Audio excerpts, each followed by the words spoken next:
কলিজার বন্ধুগণ, আজ আমি আপনাদেরকে শোনাবো বাংলার পবিত্র নগরী সিলেটের ছেলে হাবিবের জীবনের কলিজা কাঁপানো এক মর্মান্তিক বাস্তব গল্প। শ্রোতা বন্ধু আর ভিউয়ার্সরা, এই শুক্রবারটা আমার জন্য অনেক বেশি স্পেশাল। আমি জানি না কেন জানি, যে কোনো ব্যাপারেই হোক আমার মন যতই খারাপ থাকুক না কেন, শুক্রবার দিনটা আসলেই কেমন জানি আমার মনটা ভীষণ পুরোপুরা হয়ে ওঠে। এই শুক্রবারকে ঘিরে একটা ছোট্ট ঘটনা আছে, যে ঘটনাটা হাবিবের গল্পের সাথে জড়িত। আমি এই ঘটনাটা শেয়ার করি। 2011 সালে 3/10/2011 আমার বাবা আমাদের ছেড়ে চলে যায় পরপারে, এবং বাবারই একটা ঘটনা আছে শুক্রবারে, সেটা আমি আপনাদেরকে শোনাই। এক শুক্রবারে আমাদের বাসায় পার্টি হবে। তো শুক্রবারে কিন্তু আমাদের সরকারি কোয়ার্টারে প্রচুর পরিমাণ ভিক্ষুক আসতো, মানে শুক্রবারটা আসলে ভিক্ষার জন্যই ছিল। ওই দিন মানে ভিক্ষুক আসতো প্রচুর। তো বাসায় কোনো একটা পার্টি হবে, এই নিয়ে মা ভীষণ ব্যস্ত, বাসায় কাজবাজ করতেছে, অনেক ব্যস্ত, মা ছোটো বোন দুজনেই ব্যস্ত।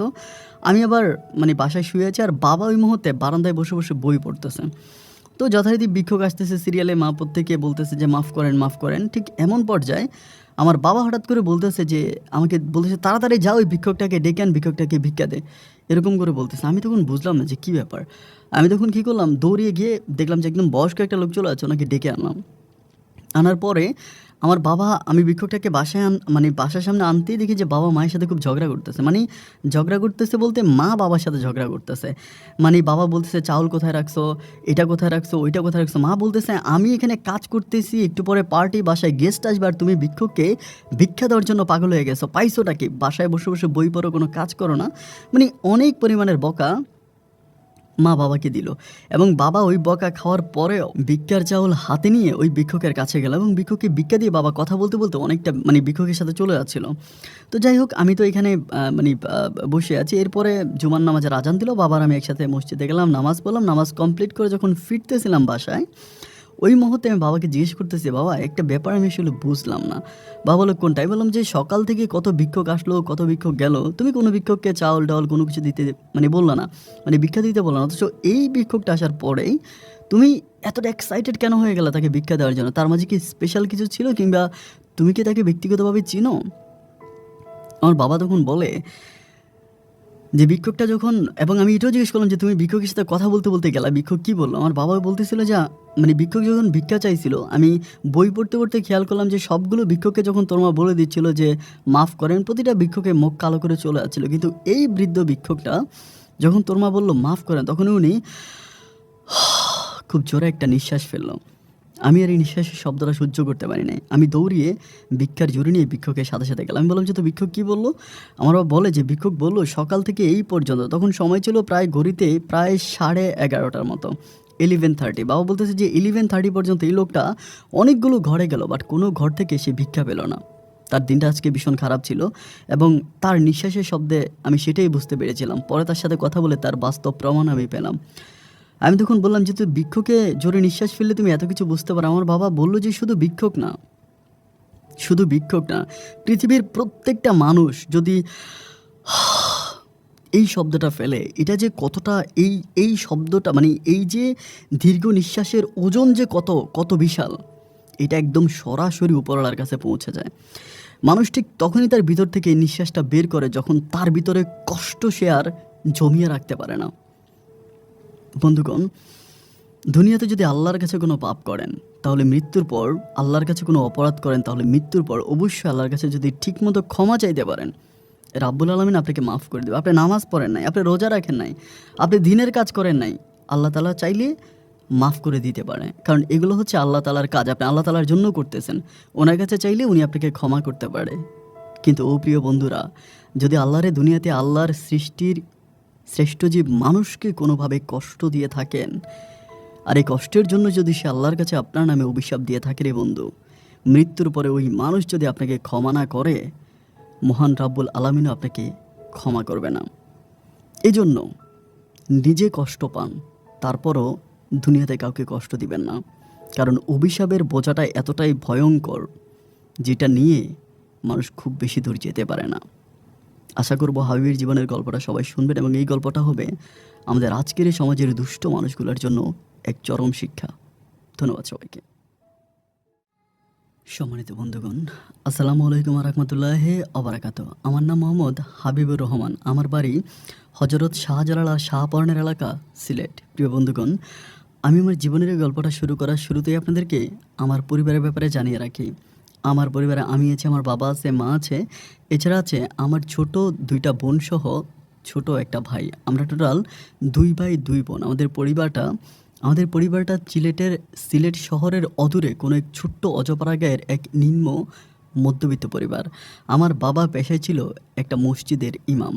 মসজিদে ইমামতি করে আমার বাবা অল্প কয়েক টাকা বেতন পেত। আর ওই টাকা দিয়ে খুব কষ্ট করে আমাদের পরিবারটা চালাতো।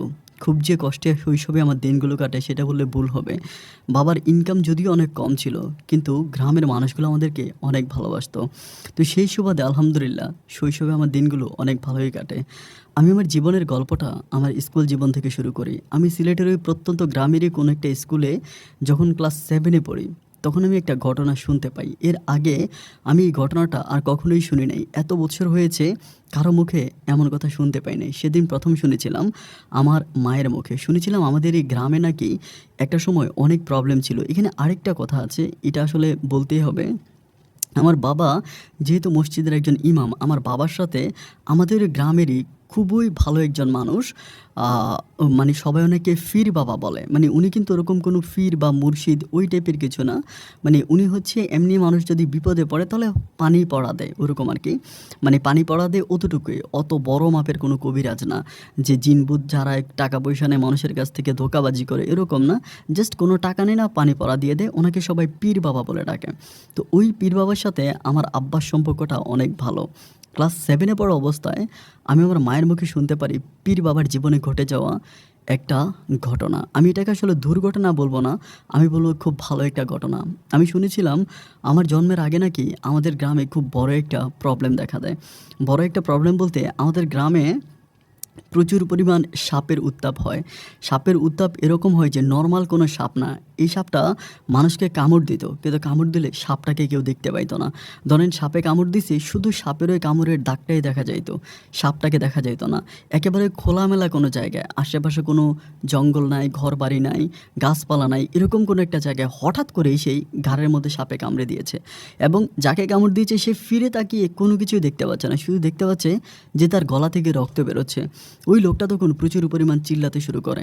আশেপাশে থেকে মানুষ এসে তাকে ডাক্তারের কাছে নিয়ে যায়, কবিরাজের কাছে নিয়ে যায়। সবাই তখন বলে যে তাকে সাপে কামড়িয়েছে। এরকম ১৭ বেশি ১০০ জনেরও বেশি মানুষকে আমাদের গ্রামে নাকি সেই মুহূর্তে সাপে কামড়ায়। আর ওই সিরিয়ালে আমার বাবাও ছিল। তো প্রায় অনেকগুলো মানুষই মারা যায়। কম মানুষকে হয়তো কবিরাজ কিংবা ডাক্তারের কাছে নিয়ে বাঁচাতে পারে। এমন উত্তাপে পড়ে গ্রামের মানুষগুলো তখন মহা বিপদে পড়ে যায়। গ্রামের ওই মানুষগুলো তখন দূর দূরান্তে ছুটতে থাকে ভালো কোনো খোনার কিংবা কবিরাজের জন্য।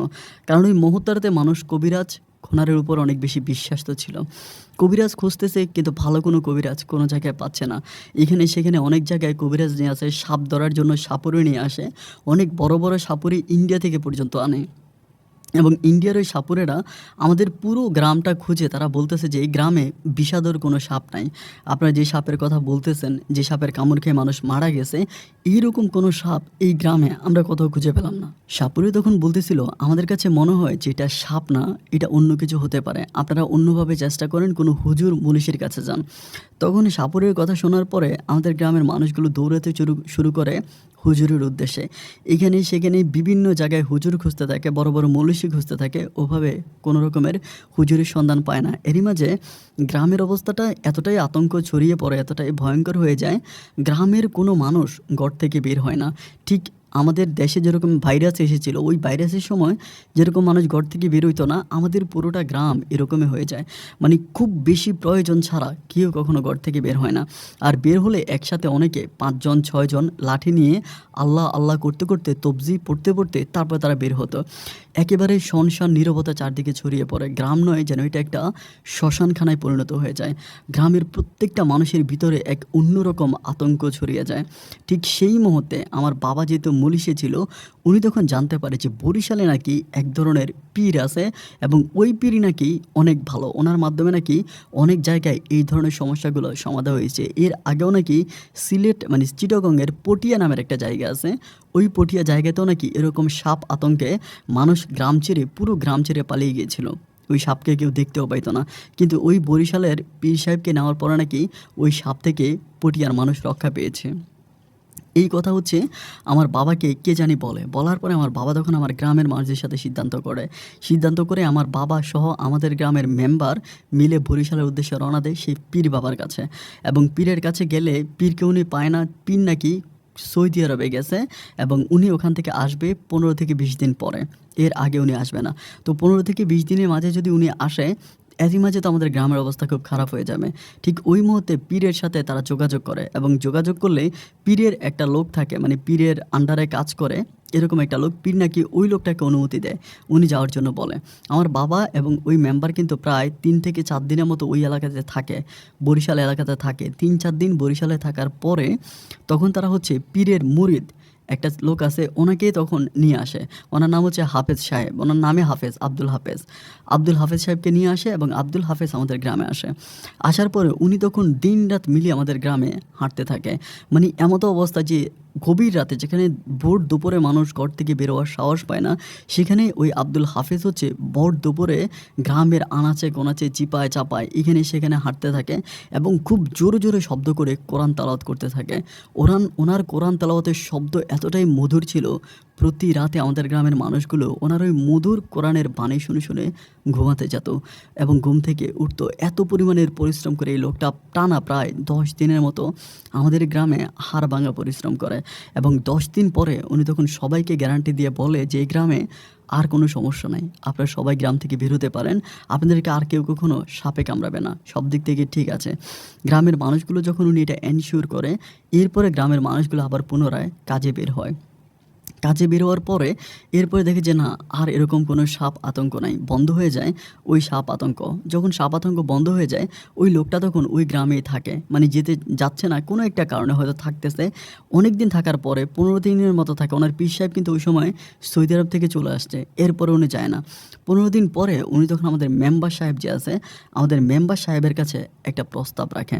একটা প্রস্তাব রাখতে বলতে, আমাদের এলাকার একজন মেয়ে ওই সময় ছিল, উনি এখন মহিলা কিন্তু ওই সময় মেয়ে ছিল, উনি যথেষ্ট পর্দাবান এবং মানে যথেষ্ট মানে ভালো মানুষ আর কি, যথেষ্ট ভালো মহিলা। এবং ওই হুজুরটা তখন মানে আব্দুল হাফেজ সাহেব তখন ওই মহিলাটাকে বিয়ের প্রস্তাব করে আমাদের এলাকার মেম্বারের কাছে, যে মেম্বার হচ্ছে ওনাকে বরিশাল থেকে রিসিভ করে এনেছিল। যখন ওই মেম্বারের কাছে উনি এই কথা বলে, দেন হচ্ছে মেম্বার তখন বলে যে আমি তো মেয়ের বাবা মায়ের সাথে কথা বলা ছাড়া তোমাকে বাবু কোনো সিদ্ধান্ত দিতে পারবো না, তুমি থাকো, আমি দেখি। এরপরে ওনারা গিয়ে ওই মেয়ের বাবা মায়ের সাথে কথা বলে।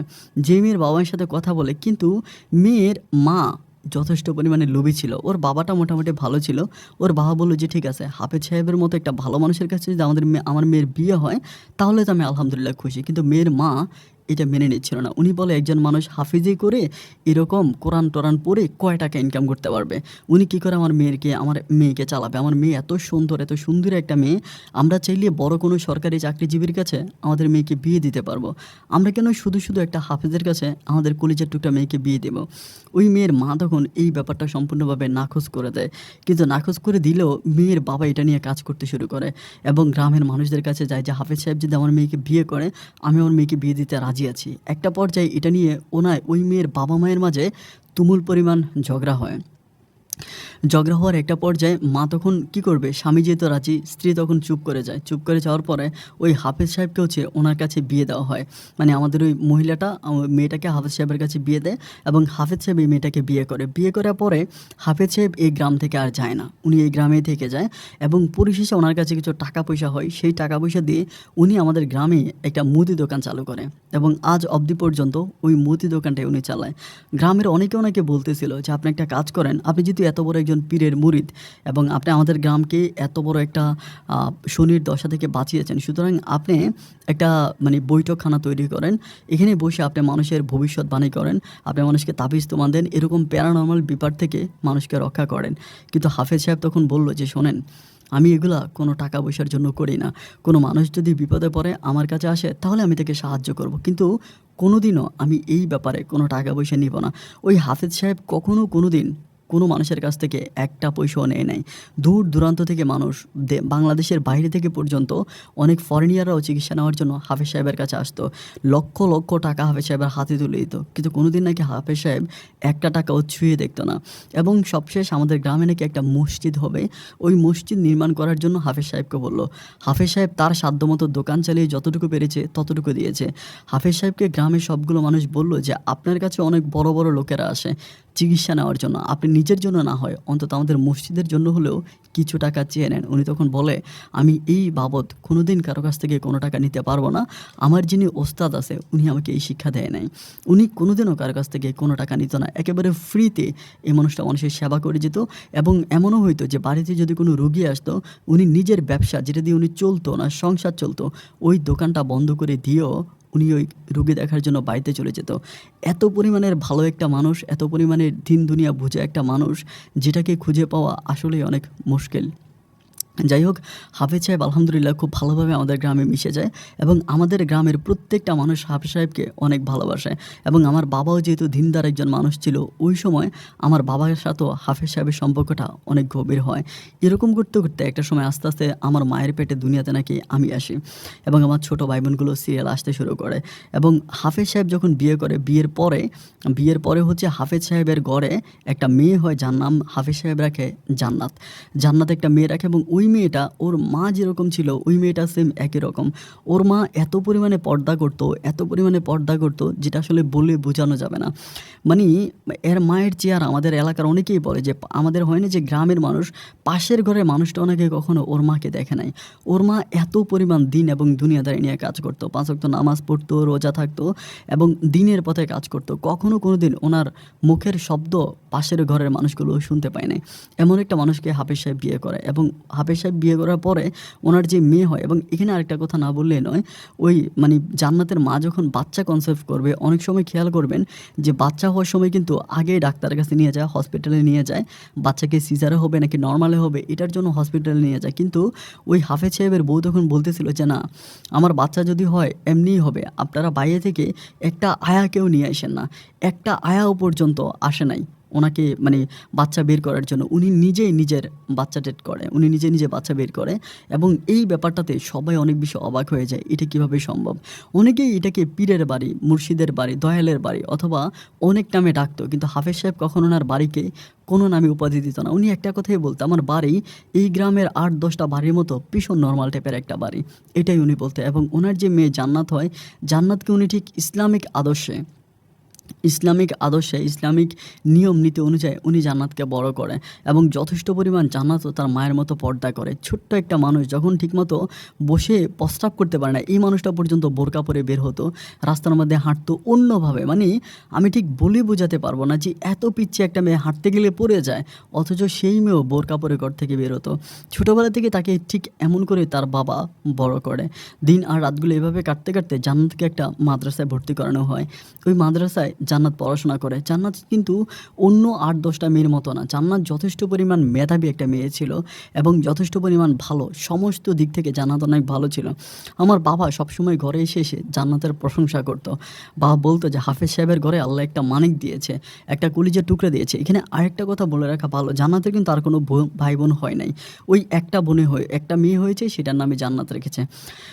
তো বাবা সবসময় ঘরে এসে মাকে বলতো যে দেখো, ওর মেয়ের মতো কোনো মেয়ে নাই, তোমারও তো 2টা মেয়ে আছে। অথচ হাফেজ সাহেব তার মেয়েটাকে এত পরিমাণ দিনের পথে এত ভালো কিভাবে করলো আল্লাহই ভালো জানে।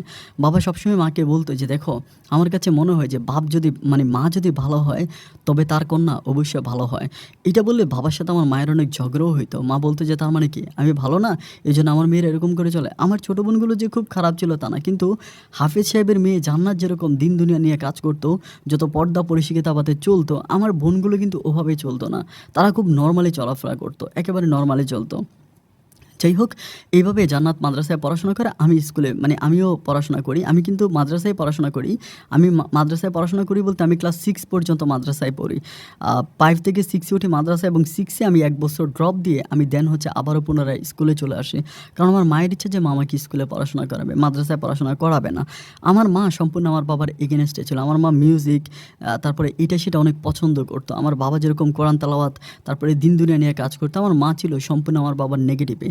এই জন্য আমার বাবা মায়ের সংসারটায় বেশিরভাগ সময় ঝগড়াঝাটি আর প্রবলেম লেগেই থাকতো।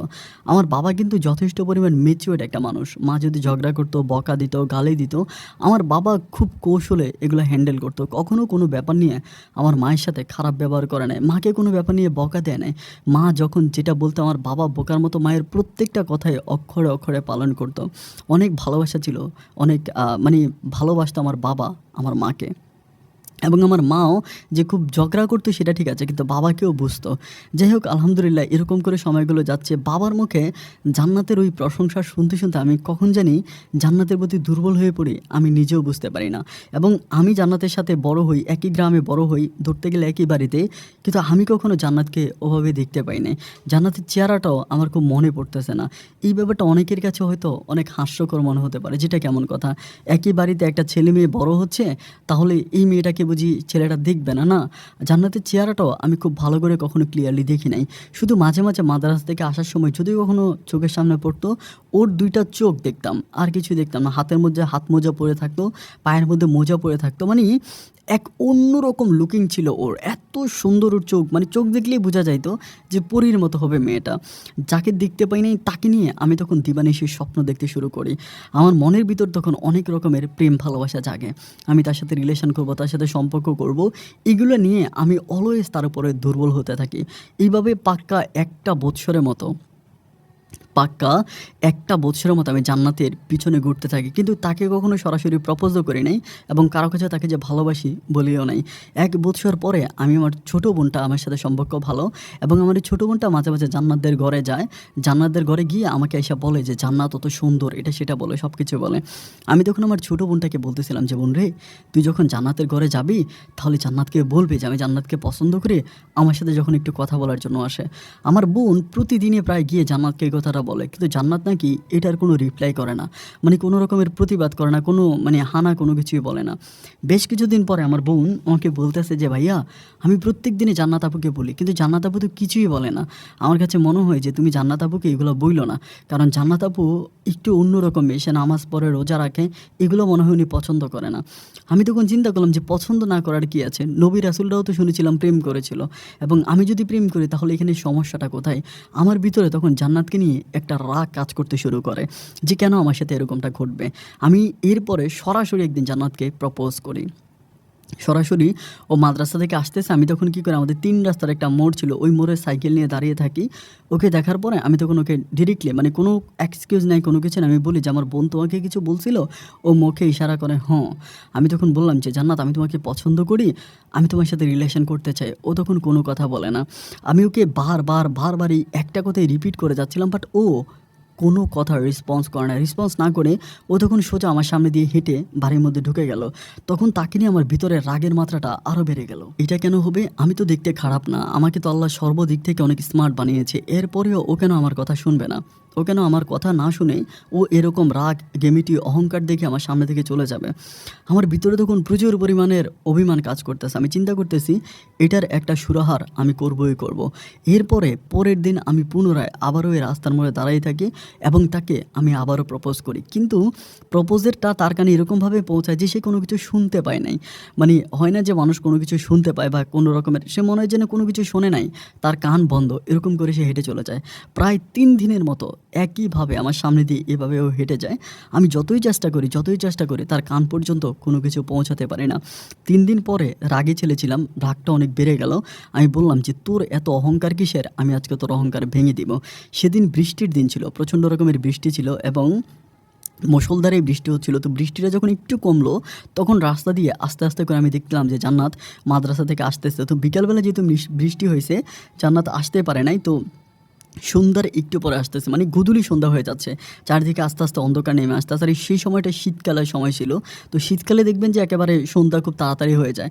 বৃষ্টি থাকার কারণে হয়তো ওভাবে কুয়াশা পড়তেছে না, কিন্তু অন্ধকার হয়ে যাচ্ছে। ও তখন আমার সামনে আসার পর আমি তখন ডাইরেক্টলি বললাম যে এই জান্নাত দাঁড়া, তোর সাথে আমার কথা আছে। ও তখন দাঁড়াচ্ছে না, হেঁটে চলে যাচ্ছে। যখন হেঁটে চলে যাচ্ছে আমি তখন ওর হাতটা চাইপা ধরি।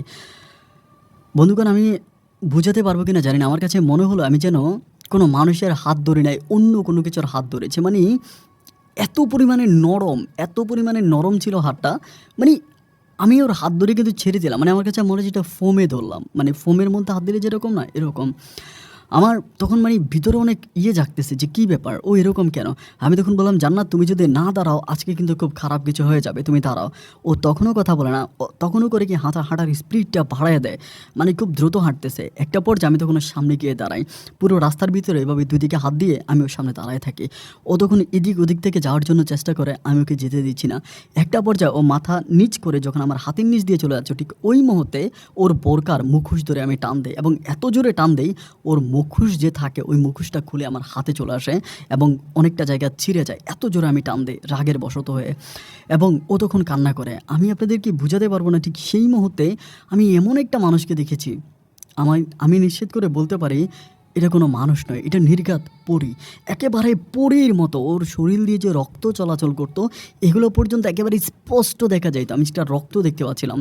আমি আমার নিজের ভিতরে নিজেকে ধরে রাখতে পারিনি যে আমার জীবনে আমি কখনো এত সুন্দর মেয়ে দেখি নাই, কোনো দিন এত সুন্দর মেয়ে দেখি নাই। মানুষ কী করে এত সুন্দর হতে পারে, আমি এটা না ভেবে কুল না পেয়ে আমি ওকে জড়িয়ে ধরে এবং ওর গালের মধ্যে আমি একটা চুমো বসিয়ে দিই। এবং চুমো দেওয়ার পরে ও তখন অজরে কান্না করতে থাকে, বইপত্র সব কিছু এখানে রেখে ও তখন দৌড়ে ওখান থেকে চলে যায়। আমার বয়সটা কিন্তু তখন অনেক বেশি ছিল না, আমি কিন্তু স্কুলে পড়াশোনা করতাম। রাগ করে বইটই সব পেলে ও ওখান থেকে চলে যায়। অ্যান্ড চলে যাওয়ার পর আমার ভিতরে তখন অনেক ভয় লেগে যায়। আমি তখন কী করি, বইগুলোকে আমার সাথে করে নিয়ে চলে আসি, বইগুলোকে সাথে এবং বোরকার মুখোশটাও সাথে করে নিয়ে ঘরে আসি। সেই মুহূর্তে কিন্তু বুকের ভিতরে দুবদুব করে ভয়ে কাজ করতেছে যে না জানি জান্নাত তার মায়ের কাছে বলতে, এবং সে তো বলে দিবে, তার মুখোশ নেই, হাতে বই নেই, তার মতো জিজ্ঞেস করবে যে তুই কোথায় গেছিলি, কোন জায়গায় গেছিলি। আর ও যে মাদ্রাসায় পড়াশোনা করতো, ওই মাদ্রাসায় আমাদের এলাকার আর কোনো মেয়েরা পড়তো না, আমাদের এলাকার সমস্ত মেয়েগুলোই স্কুলে পড়াশোনা করতো, শুধুমাত্র হাফেজ সাহেবের মেয়ে জান্নাতে মাদ্রাসায় পড়াশোনা করতো। যাই হোক, অবাক করা ব্যাপার হয়ে গেল, সারাটা রাত কেটে গেল, আমার বাবা মসজিদ থেকে আসলো, জান্নাতেরও ঘর, কিন্তু কোনোভাবে জান্নাতের পরিবার থেকে আমাকে একটা বারের জন্য কেউ এটা জিজ্ঞেস করলো না, বা আমার বাবাও জিজ্ঞেস করলো না। ব্যাপারটা আমার কাছে খুব তাজ্জব লাগলো। এর পরের দিন আমি কী করলাম, সকালবেলা উঠতেছি, ওর বইপত্র তো আমার হাতে, আমার বোন, ছোটো বোন, আমি সকালে ঘুম থেকে ওঠার পরে ছোটো বোন এসে আমাকে বলতেছে যে ভাইয়া বই দাও। আমি বললাম যে কার বই? বলে জান্নাত আপুর বই। আমি তখন বললাম যে জান্নাতের বই আমার কাছে ধরে কে বলছে? বলে জান্নাত আপু বলছে। আমি তখন মনে করলাম যে জান্নাত মনে হয় ওর বাবা মায়ের কাছে কোনো কিছু বলে নাই, কিন্তু আবার এটাও মনে প্রশ্ন জাগে, ও তো মুখোশ ছাড়া আসছে, আবার এটাও বুঝে মনে হয় সন্ধ্যার সময় কেউ দেখে নাই। এটা মনে করে আমি তখন বইগুলো আমার ছোটো বোনের হাতে দিয়ে দিই। ছোটো বোনের হাতে দিয়ে দিই, ছোটো বোনকে বলি যে তুই যা, বইগুলো নিয়ে যা।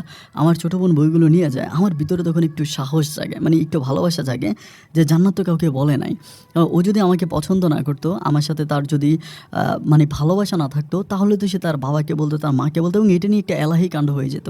কিন্তু সেখানে জান্নাত করলো কি, কারো কাছে বললো না। ব্যাপারটা আমার কাছে একটু অন্যরকম মনে হলো যে ও মেবি আমাকে অনেক পছন্দ করে। অ্যান্ড আমি তখন করলাম কি, খুব টেকনিক্যালি আর তার সামনে কয়েকদিন ধরে যাচ্ছি না, প্রায় 1 উইকের মতো আমি তার সামনে যাই না। এবং 1 সপ্তাহ পরে আমি পুনরায় আবারও সেই জায়গায় গিয়ে দাঁড়িয়ে আছি, এবং সেদিনও সে আসছে। আসার পরে ও আমাকে দেখেই হুফিয়ে কান্না করতে শুরু করে, মানে একটা ছোট বাচ্চা যেরকম করে কান্না করে না, মানে এরকম হুফিয়ে কান্না করে, কান্নার শব্দ আমি শুনতে পাচ্ছি।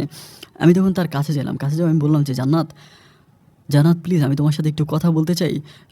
আমি মানে বুঝতে পারতেছি না যে মানে তুমি কেন এরকমটা করতেছো, আমরা তো একই এলাকার মানুষ, একই বাড়ির মানুষ, একই পাড়ার মানুষ। আমার সাথে, আমি তোমাকে ছোটোবেলা থেকে দেখে আসছি, অথচ মানে আমি তোমাকে পছন্দ করলে, তোমাকে ভালোবাসলে তোমার মানে প্রবলেমটা কোথায়, কী সমস্যা, মানে আমাকে ভালোবাসতে তোমার কী সমস্যা, কী এমন সমস্যা আমাকে বলো। ও তখন কোনো কথা বলে না, ছোটো মানুষ তো নিচের দিকে তাকায় আছে, নিচের দিকে তাকায় শুধু কান্না করতেছে।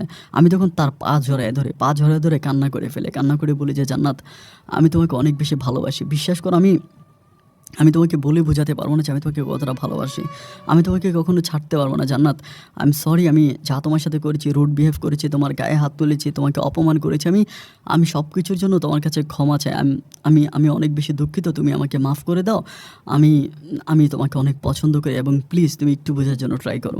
এটা বলে তার কাছে কান্নাকাটি করি, এবং কান্নাকাটির একটা পর্যায়ে সে আমাকে বলতেছে যে আপনার যদি কিছু বলার থাকে আমার বাবার কাছে বললেন। এইটা বলে ও তখন কী করে, ওইখান থেকে আমাকে সাইড করে ও চলে যায়।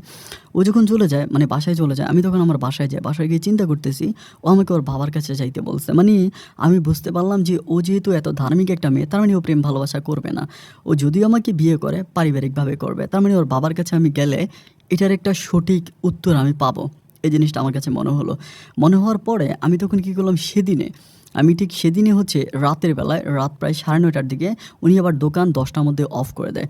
9:30টার দিকে আমি ওনার দোকানের কাছে গেলাম। আমি জানি যে দোকান বন্ধ করে যদি আমাকে দেখে তাহলে আমার সাথে হাঁটতে হাঁটতে উনি বাড়িতে আসবে এবং আস্তে আস্তে আমি ওনাকে রাস্তায় এই কথাটা বলবো। তো যাই হোক, এটা নিয়ে যখন আসতেছে রাস্তার মধ্যে আমাকে সাথে ওনার দোকানে দেখা হয়। আমি সালাম দিই, সালাম দিলে উনি আমাকে বলে যে ইয়া হাবিব, দাঁড়াও, তোমার সাথে কথা আছে, বসো। মানে উনি নিজে আমাকে বলে। আমি তখন অবাক হয়ে যাই, কিরে আমি যে ওনার কাছে আসছি উনি উল্টা আমাকে বলতেছে। এটা বলে উনি সেদিন 9:30 বাজে দোকান ক্লোজ করে দেয়। আমি তখন বললাম, কী ব্যাপার হাফেজ সাহেব, দোকান তো বন্ধ করবেন 10টা বাজে, এখন কেন বন্ধ করতেছেন? উনি বলে জরুরি একটা কাজ আছে। এটা বলে তখন দোকানটা বন্ধ করে দেয়। বন্ধ করে দিয়ে বাজারের পিছনেই হচ্ছে একটা খাল আছে, ওই খালের পরে উনি আমাকে নিয়ে চলে যায়। আমি যাইতে চাচ্ছি না, আমার অনেক ভয় লাগে। আমি চিন্তা করি যে না জানি কী করে। খালের পরে বসার পরে আমাকে বলতেছে যে আমি তোমাকে কয়টা প্রশ্ন করব, তুমি আমাকে এগুলোর উত্তর দিবা। আমি তখন বললাম, জি হাফেজ সাহেব বলেন। আমাকে বলে, তুমি কি জানো তোমার বাবা কি করে? আমি বললাম, জানি তো, আমার বাবা একজন মসজিদের ইমাম। উনি আমাকে বলে, একজন মসজিদের ইমাম মানে বুঝো? আমি বললাম, বুঝবো না কেন, একজন মসজিদের ইমাম মানে অনেক নামি দামি ব্যক্তি, সব কিছু। উনি বলে যে না, একজন মসজিদের ইমাম মানে উনি যেই গ্রামে ইমামতি করে উনি ওই গ্রামের প্রাইম মিনিস্টার, উনি ওই গ্রামের প্রাইম মিনিস্টার, উনি ওই গ্রামের সর্দার, উনি ওই গ্রামের মাতবর, উনি ওই গ্রামের বিচারক, উনি ওই গ্রামের সব। এখন ওই গ্রামের একজন প্রাইম মিনিস্টার, ধরো এমন হলো যে গ্রামের একজন সামান্য, ধরো এরকম হলো যে একজন মানে ছোট, একদম ছোট একটা মানুষ, যে ধরো জুতা সেলাই মুচি, একটা মুচি যদি গিয়ে গভর্নমেন্টের ছেলের নামে, গভর্নমেন্ট মানে সরকারের কাছে সরকারের ছেলের নামে বিচার দেয়, তাহলে ব্যাপারটা কেমন দেখাবে? সরকার ছোট হয়ে যাবে না? অপমানিত হবে না? এবং এটা মিডিয়াতে আসবে না? আমি বললাম যে হ্যাঁ, তা তো আসতেই পারে। উনি আমাকে বলে যে তোমার বাবা কিন্তু সেম আমাদের এই গ্রামের আমাদের এই গ্রামের প্রেসিডেন্ট।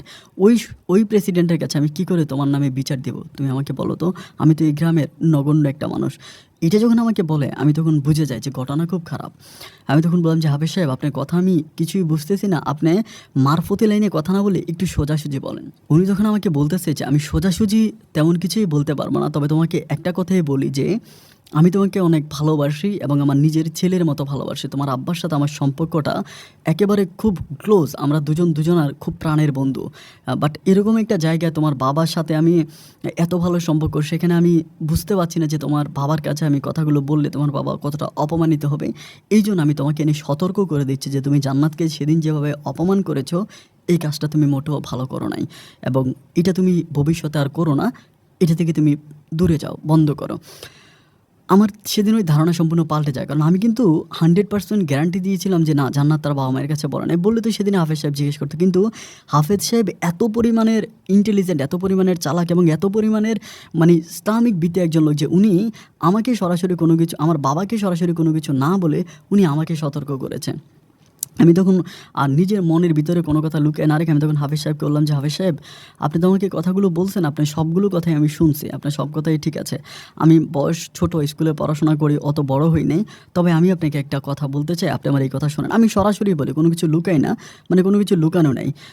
তো বলে বলো বলো বলো, ভালো লাগছে যে বলো। আমি তখন বললাম যে হাফেজ সাহেব, আমি কিন্তু জান্নাতকে অনেক পছন্দ করি, আপনি যদি অনুমতি দেন, আপনার অনুমতিতে আমি জান্নাতকে বিয়ে করতে পারি, আমার বাবাকে আমি রাজি করাবো। এটা আমি হাফেজ সাহেব বলে, হাফেজ সাহেবকে বলার পর হাফেজ সাহেব বলে যে বিয়ের জন্য একটা প্রাপ্ত বয়সের প্রয়োজন এবং বউকে চালানোর জন্য উপার্জনের প্রয়োজন। আমি তখন বললাম যে ঠিক আছে, আমি প্রাপ্ত বয়স্ক হইনি, ঠিক আছে, কিন্তু আমি যে পড়াশোনা করতেছি এটা পাশাপাশি আমি 2-1টা টিউশনি করলে আমি মোটামুটি যা কয়েক টাকা পাবো ওটা দিয়ে আমি জান্নাতকে ভালোই চালাতে পারবো, মানে আমার কোনো প্রবলেম হবে না, আমি জান্নাতকে খুব ভালোভাবে রাখতে পারবো, এটা আমি বলি। তো বলার পরে হাফিজ সাহেব তখন বলতেছিল যে না, এটা কখনো হতে পারে না, তুমি পড়াশোনা করো, চাকরি বাকরি করো এবং সময় সুযোগ বুঝে এটা নিয়ে সামনে কথা বলা যাবে। এটা বলে যখন হাফেজ সাহেব আমাকে এখানে নিয়ে আসে, এই হাফেজ সাহেব তখন আমাকে স্কিপ করে এখান থেকে উঠে চলে আছে। আমি তখন বললাম যে হাফেজ সাহেব, আপনি চলে যাচ্ছেন কেন? আমার কথার জবাব দেন, আপনি কিছু বলেন। উনি বলে যে আমার কিছু বলার নেই, আমি ব্যস্ত, চলে যাচ্ছি, অনেক রাত হয়েছে, আমি তোমার সাথে এই ব্যাপার নিয়ে পরে কথা বলবো। মানে আমার নামে বিচার দিতে এসে উনি তখন আমার ভয়ে ওখান থেকে কোনোভাবে পালিয়ে বাড়িতে চলে যায়। আমি তখন আমাদের বাড়িতে ঘুরে গেলে অনেক, আবার রাত পর্যন্ত ঘুরে 11:30 বাজে বাসে এসে ঘুমিয়ে আমি চিন্তা করতেছি কী করা যায়। মেয়েকে প্রপোজ করলাম, মেয়েও রাজি হয় না, মেয়ের বাবাকে প্রপোজ করলাম, তাতেও সে রাজি হয় না। আমি এখন কি করতে পারি? আমার কাছে কী ধরনের রাস্তা খোলা আছে? এরপরেও আমি কন্টিনিউ এই ব্যাপারটা নিয়ে ঘুরে যাচ্ছি। আরও প্রায় পাক্কা 1 বছর মতো আমি এটার পিছনে ঘুরতেছি, কিন্তু কোনোভাবে আমি এটার কোনো সুরাহার পাচ্ছি না।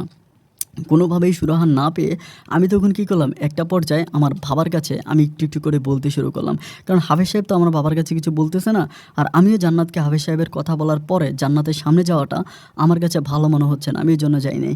তো আমি তখন আমার বাবাকে আস্তে আস্তে করে কয়েকটা ব্যাপারে ইঙ্গিত দিচ্ছিলাম, বাট ইঙ্গিত দিয়ে আমি বুঝতে পারি যে কিয়ামত হয়ে গেল, আমার বাবা আমাকে এই মুহূর্তে বিয়ে করাবে না। আমি তখন বুঝে যাই যে ঘটনা খুব খারাপ, ঘটনা খুব খারাপ, আমি কখনোই এটা নিয়ে সামনের দিকে যেতে পারবো না, এটা নিয়ে সামনের দিকে যাওয়ার পক্ষে সম্ভব না। এরপরে আমি স্কুলে আমার কিছু বন্ধুবান্ধব থাকে যারা স্কুলেও পড়াশোনা করেন, তারা জানেন যে তাদের মানে অনেক একটা মানে ফ্রেন্ড সার্কেল দিয়ে মিলে একটা টিম থাকে। আমি তখন ওই টিমে জান্নাতের কথা সবাইকে বলি, বলার পরে সবাই আমাকে বলতেছে, আরে বোকা তুই কি পাগল নাকি, এই মেয়েটা তো প্রতিদিনই স্কুল থেকে একা একা বাড়িতে যায়, মাদ্রাসা থেকে একা একা বাড়িতে যায়, যাই না? আমি বললাম যে যায়, বলে একটা মাইক্রোবাস ঠিক করে, একটা মাইক্রোবাস ঠিক করে আর দাম করে মাইক্রোবাসে উঠে নিয়ে বিয়ে করে ফেল, বিয়ে করে ফেললে আর মেয়ের কিসে রাগ থাকবে, কতক্ষণ পরে দিবি মেয়ে এমনিতে মানে মেনে নিছে। আমি তখন বললাম যে তোরা মানে কথাটাকে যত সহজে বলতেছিস, কথাটা আসলে কিন্তু অত সহজে না, এটাকে আমি এত সহজে করতে পারবো না। আমাকে বলে কেন পারবি না, এটা কোনো কথা হইলো? মেয়ে যখন গাড়িতে উঠবে, মেয়ের গাড়িতে উঠে নিয়ে তোরা বিয়ে করবি, অ্যান্ড বিয়ে করলে আমি বলি যে দেখ হাফেজ সাহেব এরকম দিনদার একজন লোক, আমি ওই হাফিজ সাহেবের পুরনো ইতিহাসগুলো বলেছে, আমাদের গ্রামে কী কী করছিল এবং যাকে বিয়ে করছিল। আমি কিন্তু ওই যে মানে জান্নাতের মারে এই পর্যন্ত দেখি নাই, মানে ওনাদের একটা বাড়ির বাউন্ডারি আছে, ওই বাউন্ডারির বাইরে ওরা কোনোদিনও বের হয় না, কোনো কাজেই বের হয় না, মানে ওর বাবা ব্যতীত কেউ বের হয় না, তারা বাড়ির ভিতরেই থাকে। মানে কি করে একটা মানুষ ঘরের ভিতরে এতক্ষণ কি করতে পারে, এই জিনিসটা আমার মাথা আসতেছে না। কিন্তু জান্নাতের এই পরিবারটা না দেখলে আমি কখনোই বিশ্বাস করতাম না যে মানুষ এভাবে ঘরবন্দি হয়ে থাকতে পারে। আমার বন্ধুগুলোকে এই কথা বলার পর আমার বন্ধুরা তখন বলতেছে যে দোস্ত দেখ, আমার কাছে যেটা মনে হয় এই মেয়েটাকে পাওয়ার জন্য তোর আদার্স কোনো অপশান নাই। আমি তাও বন্ধুদের কথা শুনে বাড়িতে আসি, আসার পর আমি তখন চিন্তা করি আমার বন্ধুরা যেটা বলছে কথা তো একেবারে মিথ্যাও না, কথা কিন্তু একেবারে মিথ্যাও না, কথা কিন্তু সত্য। আমি তখন ভাবলাম যে এটা ছাড়া আমার কাছে আদার্স কোনো অপশন নাই, আমি এটাই করব। এর পরের দিন আমি স্কুলে গিয়ে আমার বন্ধুদেরকে বলি যে হ্যাঁ তোরা যেটা বলছিস আমি তোদের প্রস্তাবে রাজি আছি। সবাই তখন 200-300 টাকা করে করে দেয় এবং সেই টাকা দিয়ে চাঁদা উঠে, আর ওই চাঁদার টাকা দিয়ে আমরা তখন মাইক্রোবাস ঠিক করি এবং আমরা ওই সিলেট শহরে একটা বাসও ভাড়া করি। আমি তখন কী করি, ওই মাইক্রোবাসটা ঠিক সন্ধ্যার সময় ওখানে দাঁড়া করে রাখি। ও যখন একা একা মাদ্রাসা থেকে আসতেছিল, ওকে হঠাৎ করে ধরে আমি মাইক্রোবাসে উঠে ফেলে, টান দিয়ে উঠে ফেলো, অনেক হ্যাংলা ছিল, অতটা মোটা ছিল না, টান দিয়ে উঠে ফেলে মাইক্রোবাস টান দেই। কিন্তু সবচেয়ে অবাক ব্যাপার হচ্ছে, একটা মেয়েকে যখন কিডন্যাপ করা হয়, অনেকে খেয়াল করে দেখবেন যে মেয়েটা চিল্লায়, চেঁচামেচি করে, লাফালাফি করে, চিল্লাচিল্লি করে, কিন্তু জান্নাত একটা টু শব্দ করতেছে না। যেমনি ওরা আমি বসাইছি ও এমনি চুপচাপ বসে আছে। মাইক্রোবাসের ড্রাইভার মানে লুকিং গ্লাসে তাকাইছে আর আমাকে বলতেছে যে ভাই কি আপনাদের মাঝে প্রেম ভালোবাসা আছে নাকি? আমি বললাম যে না ভাই, প্রেম ভালোবাসা তাই, কারণ মাইক্রোবাসের ড্রাইভারটা কিন্তু সব কিছু জানে, মানে উনি হচ্ছে আমাদের ক্লাসমেটের বড় ভাই, তো উনি সব জানে। উনি তখন বলে আপনি যেভাবে বললেন কিন্তু ঘটনা তো এভাবে কিছুই হচ্ছে না। আপনি বললেন যে দামি বাস লাগবে, দামি মাইক্রোবাস লাগবে, তা না হলে মেয়ে চিল্লাবে, বাইরে শব্দ শোনা যাবে, এটা সেটা কত কিছু বললেন, আর মেয়ে যখন চুপচাপ বসে আছে, মানে আমি যে একটা মানুষকে নিয়ে যাচ্ছি এটা মনেই হয় না। যাই হোক একেবারে চুপচাপ, এটা নিয়ে সবাই তো একেবারে চুপ হয়ে গেল এবং ওইখানে আমি বাসাতে নিয়ে যাই, নিয়ে গিয়ে ওর হাত ধরে আমার সাথে নেমে চলে আসে। মানে অবাক করা ব্যাপার, মানে কোনো কিছু রিয়াক্ট নাই, কোনো শব্দ নাই, কোনো অ্যাকশন নাই, বাসায় নিয়ে যাই। বাসায় নিয়ে গিয়ে আমি ওরে বলি যে জান্নাত তুমি যে কিছু বলতেছো না, তুমি কি বুঝতেছো যে আমি তোমাকে কেন নিয়ে আসছি? ও বলে বুঝছি। আমি বলি কেন? ও বলে বিয়ে করার জন্য। মানে আমি তখন অবাক হয়ে যাই যে মানে আমি যেটা আমার মনের ভিতরে যেটা চলতেছে সেটাই ও বলতেছে, যেটা আমি বুঝতেছি এটাও বলতেছে। আমি তখন বললাম যে জান্নাত আমি এটার জন্য তোমার কাছে অনেক সরি, আমি তোমার কাছে ক্ষমা চাই, তুমি আমাকে মাফ করে দাও। আমাকে বলে শোনো আর বেশিক্ষণ নাই, 10 মিনিট পরেই কাজী অফিস বন্ধ করে দিবে, কাজী অফিস বন্ধ করার আগে তুমি কাজীকে নিয়ে আসো। মানে আমার কাছে মনে হচ্ছে কথাগুলো জান্নাত বলতেছে না, জান্নাতের ভিতর থেকে অন্য কেউ এই কথাগুলো বলতেছে। মানে বয়সটাও কেমন জানি চেঞ্জ মনে হয়, আমার ভিতরে তখন এক ধরনের ভয়ও ঢুকে যায়। আবার চিন্তা করি হ্যাঁ কথা তো ঠিকই, একটু পরেই কাজী অফিস বন্ধ করে দিবে। এরপর আমি দৌড়ে গিয়ে ওই বিল্ডিংয়ের পাশে কাজী অফিস ছিল, ওই কাজী অফিসে যাই এবং কাজী সাহেবকে বিস্তারিত খুলে বলি। মানে ওইরকম করে বলি না, বলি এমনি এমনি বলি, কারণ অত টাকার পাগল, টাকা দিই। দেওয়ার পরে কাজী তখন মোটামুটি প্রিপারেশন নিয়ে ওনার মানে বালাম টালাম নিয়ে উনি আমার সাথে আসে। আসার পরে অবাক করা ব্যাপার হচ্ছে জান্নাত একেবারে মানে খুব সুন্দর করে বসে থাকে, বোরকা টোরকা করে মানে পর্দা পরশিতা করে খুব সুন্দর করে বসে থাকে। ওর কাছে আদার্স কোনো কাপড় নেই, কিন্তু ওই বোরকাটাকে এমনভাবে পরে যেন এটাই তার পর্দা। তো পরে কাজী সাহেব বলতেছে যে বিয়ে করানোর জন্য তো মেয়ের জন্ম নিবন্ধন লাগবে, মেয়ের জন্ম নিবন্ধন কোথায় পাবো? কিন্তু সবচেয়ে অবাক করা ব্যাপার হচ্ছে, তাজ্জব ব্যাপার হচ্ছে, জান্নাত ওই মুহূর্তে ওর জন্ম নিবন্ধনের কাগজ বের করে আমার হাতে দেয়।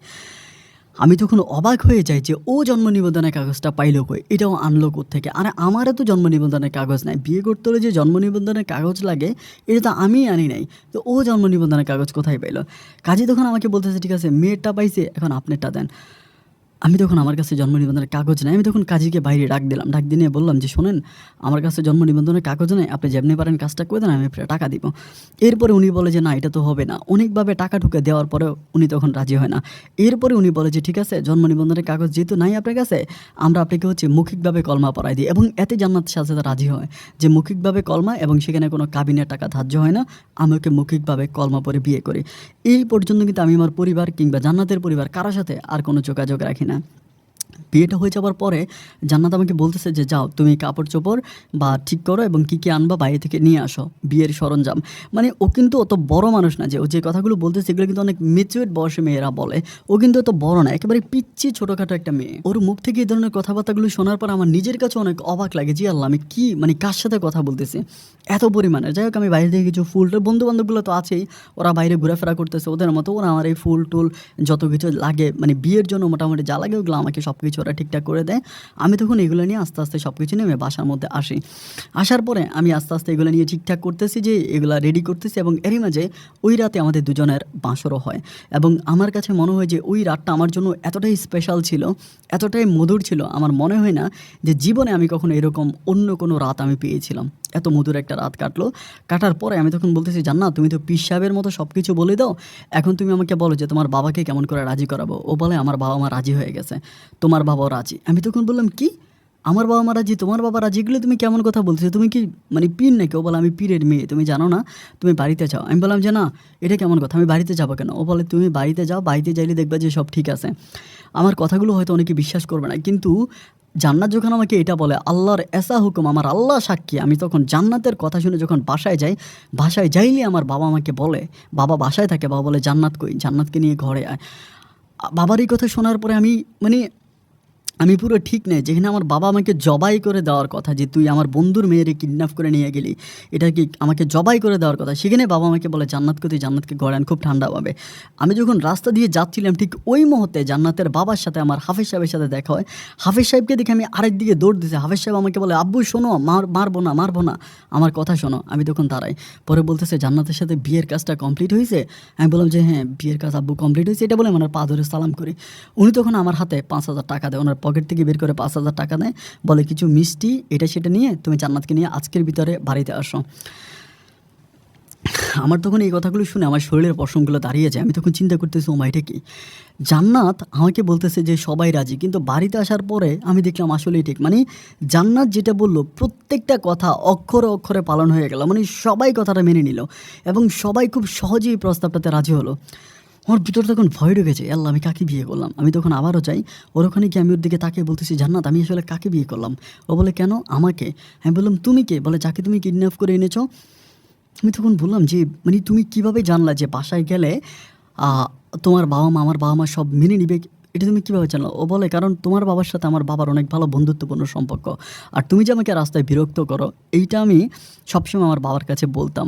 এবং আমার বাবা-মা দুজনেই বলতো যে, ছেলে তো অনেক ভালো, যদি বয়সটা বেশি হইতো তাহলে তার কাছে তাকে আমরা বিয়ে দিতাম।" আমি আমার বাবাকে এটাও বলছিলাম যে, ও হয়তো আমাকে কিডন্যাপ করেও কোনো সময় নিয়ে যেতে পারে, ওর অ্যাটিটিউড এরকম। আমার বাবা তখন আমাকে বলে যে, "ঠিক আছে, এরকম যদি হয়ে থাকে আমরা ওর কাছে তোকে বিয়ে দেবো, কিন্তু সময় হোক।" তো সেক্ষেত্রে আমি যেহেতু বাড়িতে আসি নাই, আমি জানি আমার বাবা-মা বুঝে গেছে যে তুমিও বাড়িতে নাই, তার মানে তুমি আমাকে কিডন্যাপ করছো। এতে আমার বাবা-মা এটাতে দ্বিমত করবে না, এটা আমি জানি। আমি তখন বললাম যে, "এইটা আমি তো ভাবছিলাম যে তুমি আবার কোনো ফকিরি জানো কিনা, কোনো কেরামতি জানো কিনা।" ও তখন হাসে, বলে যে, "ঠিক আছে, বাড়িতে যাওয়ার জন্য প্রস্তুতি নাও।" ওর বাবার দেওয়া 5,000 টাকা, নিজের কাছে আরও কিছু টাকা থাকে, সব কিছু মিলিয়ে আমি তখন মিষ্টি, কিছু কাপড়-চোপড়, এটা সেটা টুকিটাকি জিনিস-টিনিস কিনে আমি তখন জান্নাতকে নিয়ে একটা রিক্সা যোগে আমি রওনা দিই, এবং আমাদের স্টেশনে যাই। ওখানে গিয়ে সিএনজি দিয়ে আমি তখন আমাদের বাড়িতে আসি, এবং বাড়িতে আসার পরে দেখতে পাই যে একেবারে বাড়িতে আমার বোনেরাও অনেক খুশি, আমার ভাইও খুশি, জান্নাতের বাবা-মাকে তো আমি দেখতেছি না, বাবাও অনেক খুশি। একেবারে পারিবারিকভাবে একটা ছোটোখাটো করে বিয়ের আয়োজন করা হয়, এবং সেদিন রাতের বেলায় জান্নাতের সাথে আমার বিয়ে হয়। 4 লক্ষ টাকা কাবিনে নতুন করে রেজিস্টার করে বিয়ে হয়, এবং বিয়ে হওয়ার পরে তখন জান্নাতকে আমি আমার ঘরে নিয়ে আসি। ব্যাপারটা যে এত সহজে মিটমাট হবে, এত সহজে হয়ে যাবে, এটা আমি স্বপ্নেও চিন্তা করতে পারি নাই। আমার স্বপ্নকেও হার মানিয়ে দিয়েছে এই চরম বাস্তবতা। যাই হোক, এরপর আমি জান্নাতকে নিয়ে সংসার করতেছি। পরে আমি আর পড়াশোনা করি না, যেহেতু জান্নাতকে বিয়ে করছে। আমি তখন টুকিটাকি জান্নাতের বাবার দোকানেই বসি, জান্নাতের বাবার দোকানে বসি, জান্নাতের বাবার দোকান চালাই। ওনার দোকান চালাইতেছি। তো বাবা শারীরিকভাবে অনেকটা অসুস্থ হয়ে পড়ে আমার বিয়ের পরে, মানে খুব একটা মসজিদে নামাজ পড়াইতে পারে না, নামাজ পড়াতে গেলে কাশি দেয় এবং ওই কাশির সাথে কফ চলে আসে। তো একটা মানুষের যখন কফ আসে তখন তো সে নামাজ ছেড়ে কফ ফেলতে হবে বা কফ গিলিয়ে ফেলে আবার বমি করে, ওরকম অনেক প্রবলেম বাবার হয়। এজন্য বাবাকে মসজিদ থেকে মানে গ্রামের মানুষরা বলে যে আপনি রেস্টে চলে যান। মানে প্রতি মাসে কিছু কিছু টাকা আমার বাবাকে দিবি মরণ পর্যন্ত, মানে পেনশনের মতো করে, এটা বলে গ্রামের মানুষরা তখন আমার বাবাকে তখন হচ্ছে বাসায় পাঠায় দেয়। বাসায় পাঠায় দেওয়ার পরে আমি হাফেজ সাহেবের দোকানে চাকরি করি, এটা কিন্তু এক ধরনের চাকরি, যে টাকা পাই ওই টাকা দিয়ে আমার সংসার তখন চলতেছে। এভাবে কিছুদিন কাটার পরে আমার মা তখন বলতেছে যে এইভাবে কেন, তুই তো বিয়ে করছিস, হাফেজ সাহেবরই বিয়ে করছিস, তোর হাফেজ সাহেব তো জানেই তোর বাবার কোনো কিছু নেই, আগে পরে হাফেজ সাহেবকে বল না আমার তোকে একটু সাহায্য সহযোগিতা করার জন্য।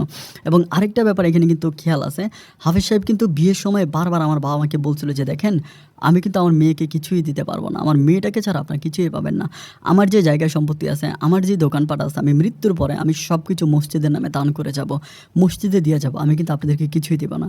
ওই প্রস্তাবে কিন্তু আমার বাবা আলহামদুলিল্লাহ বলে জান্নাতের সাথে আমার বিয়ে করাইছিল। তাহলে সেখানে কেন এত কথা হবে, এই প্রশ্নটা সবার মনেই জাগতেছে। আমার মা আমাকে যখন বলে, আমি তখন বললাম যে মা তুমি চুপ করো, তুমি এগুলো কী বলতেছো, কেন বিয়ের সময় কী কথা হয়েছে তুমি জানো না? কিন্তু মা এটা বুঝতে রাজি নেই। যাই হোক, এরপর আমি অন্য দোকানে যাচ্ছি। এইভাবে বেশ কিছুদিন কেটে গেল বলতে 7-8 মাসের মতো কেটে গেল, কিন্তু এর মাঝে জান্নাত বাচ্চা কনসেপ্ট করতেছে না, মানে জান্নাতের ঘরে কোনো বাবু হচ্ছে না। তো আমি তখন বুঝতেছি না কিরে বাবু কেন হচ্ছে না, দিন যত যাচ্ছে বাবু হইতেছে না, মানে বাবু হয় না। আমি অনেক ডাক্তার অনেক কিছুর কাছে নিয়ে যাই, মানে কবিরাজের কাছে নিয়ে যাই, ডাক্তার হয় না। পরে ঢাকাতে একটা বড় ডাক্তার আসে, আমরা ওই জানতে পারি যে ডাক্তারটা নাকি অনেক ভালো, ওই ডাক্তারের কাছে আমি জান্নাতকে নিয়ে যাই, যদিও জান্নাত যেতে চায় না। হাফেজ সাহেব বলার পরে জান্নাত যায়, তো ওই ডাক্তারের কাছে নিয়ে যাওয়ার পরে ডাক্তার জান্নাতের ব্লাড টেস্ট করে জান্নাতের আই দেখে আমাকে বলতেছে যে আপনি যার কথা বলতেছেন উনি আপনার কি হয়। মানে এটা হয়তো অনেকের কাছে ব্যাপারটা একটু তাজ্জব মনে হতে পারে, কিন্তু আমার সাথে ঘটে গেছে, যে জন্য আমি জানি জান্নাতের কোনো ব্লাড গ্রুপ খুঁজে পাওয়া যাচ্ছে না। মানে প্রতিটা মানুষের তো এবি নেগেটিভ, ওবি নেগেটিভ, ওরকম রক্তের গ্রুপ থাকে, কিন্তু জান্নাতের কোনো রক্তের গ্রুপ ওখানে ধরা পড়তেছে না। মানে একবার এক একটা গ্রুপ দেখাচ্ছে, একবার এক একটা গ্রুপ দেখাচ্ছে, রক্তের গ্রুপটা একবার এটা দেখাচ্ছে, আরেকবার ওটা দেখাচ্ছে, মানে এরকম করে চেঞ্জ হইতেছে।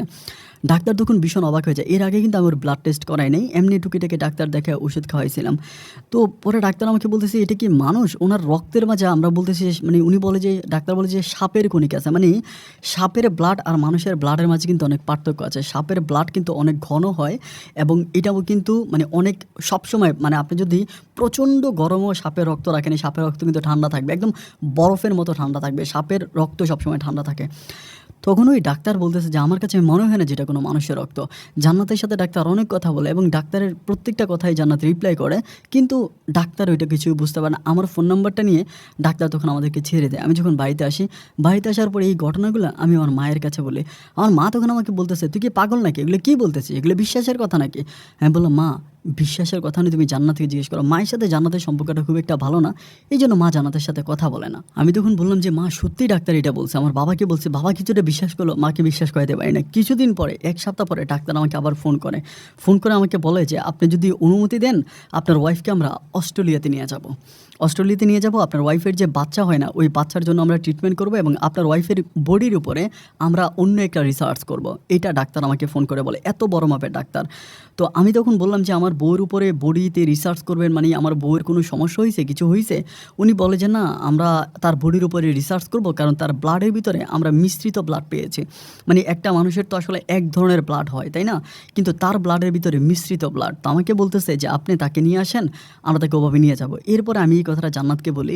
জান্নাত আমার কথার উপরে কোনো কথা বলে না, কিন্তু ওর বাবা রাজি হলেও ওর মা এই ব্যাপারটাতে কোনোভাবে রাজি হয় না। জান্নাতের মায়ের কথাই একটা, জান্নাতকে কোনোভাবে উনি বিদেশে যেতে দিবে না। বাচ্চা না হইলে নাই, একই ঘরে থাকতে হবে, কিন্তু কোনো রকমের করতে পারবে না। এই ব্যাপারটা আমার মা মেনে নিতে পারতেছে না। আমার মায়ের কথা হচ্ছে যে না, কেন, আমার একটা মাত্র ছেলে, ওর আমার নাতিপুতি থাকবে, আমি আমার নাতিপুতি নিয়ে খেলা করব, আমার নাতগুড় থাকবে, কিন্তু এই মেয়ের ঘরে সন্তান হবে না, এটা কেমন কথা হইলো, এটা হতে পারে না। মা তখন এটা মেনে নেয় না এবং মায়ের ভিতরে তখন অন্যরকম একটা রাগ কাজ করতে শুরু করে। প্রথম কথা হচ্ছে মা চিন্তা করতেছে যে জান্নাতের বাবা কিন্তু আমাকে কিছুই দেয় নাই, ওনার নিজের টাকা পয়সা আছে, ব্যাংক ব্যালেন্স আছে, দোকান আছে, জায়গা আছে, কোনো কিছুই আমাদেরকে দেয় নাই।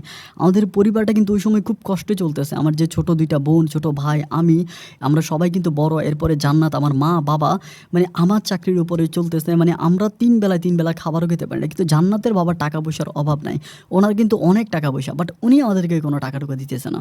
এটা নিয়ে মা তখন জান্নাতের উপরে খেপে যায় এবং কথায় কথায় জান্নাতকে বলে, তুই তোর মায়ের কাছ থেকে এটা সেটা নিয়ে আয়, তোর মাকে বল আমাদেরকে দেওয়ার জন্য, এটা সেটা বলে মা তখন অবিরত জান্নাতের উপরে টর্চার করতে থাকে, বিভিন্নভাবে টর্চার করে এবং একটা পর্যায়ে জান্নাতের গায়ে মা হাত পর্যন্ত তোলে। কিন্তু এই কথাগুলো জান্নাত কখনোই ওর মায়ের কাছে বলে না, ওর বাবার কাছেও বলে না, শুধু আমার কাছে বলে যে আম্মা এরকম করে, আমি এখন কি করব, তুমি বাবাকে বলো না কিছু টাকা পয়সা দেওয়ার জন্য। ওর বাবার কথাই একটা, যে না, ও উপার্জন করার মতো সমর্থ আছে। ওর বাবা কিন্তু লক্ষ লক্ষ টাকা বাইরে দিয়ে দিচ্ছে, মানে বিভিন্ন গরিব মানুষদেরকে দিয়ে দিচ্ছে, অসহায় মানুষদেরকে দিচ্ছে, কিন্তু আমাকে দিচ্ছে না।